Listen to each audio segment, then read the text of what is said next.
En dehors de l'Afrique du Sud, l'ensemble des pays de l'Afrique subsaharienne ont enregistré, à la fin de l'année 2014, une dette internationale d'une valeur de 402,8 milliards de francs CFA. Un chiffre qui représente 24,5% du revenu national brut moyen de l'Afrique subsaharienne, mais qui couvre 87% de toutes les exportations des pays de la région, dont le montant total a été de 462,7 milliards de dollars.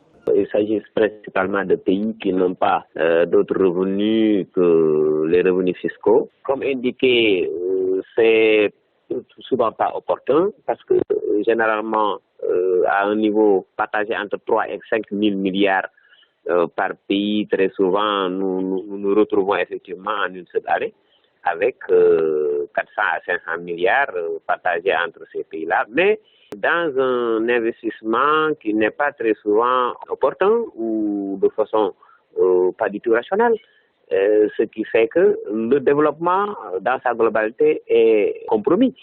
Malgré un repli des prix des matières premières, les obligations internationales dues sur le court terme par les États de l'Afrique subsaharienne ne représentaient que 14,5% de leur dette internationale. Les bailleurs de fonds internationaux leur préconisent cependant une stratégie prudente quant à l'endettement international. Il faut peut-être inventer une autre forme de politique de financement de nos investissements et de notre politique tout court, à partir peut-être de partenariats un peu plus légers en tout cas, parce que là, c'est moins contraignant en tout cas au niveau budgétaire, parce que le partenaire amène l'argent et se fait rembourser à partir quand même de l'investissement qui est réalisé.